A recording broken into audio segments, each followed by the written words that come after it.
Qara. Gaplarim og'ir bo'lishi mumkin, lekin haqiqat. Agar sen erkak bo'lsang, 30-35 yoshgacha millioner bo'lmasang, pul ishlamagan bo'lmasang, sen o'zingning hayotingni yutqazing. O'zingniki qo'shib, farzandingnikini ham yutqazing. Nima uchun?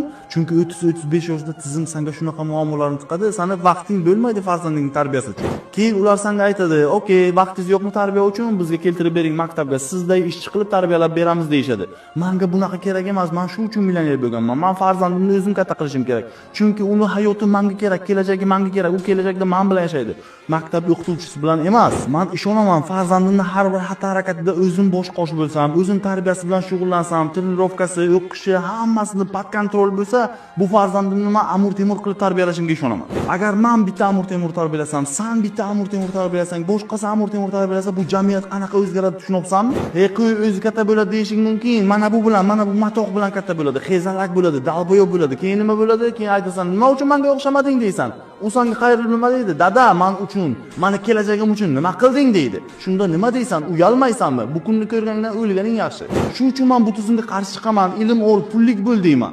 Men bir o'zim bu tizimga qarshi chiqib yutqazishim mumkin, lekin harakat qilmasam yutqazishim aniq. Drinking dope turned me to a superhero.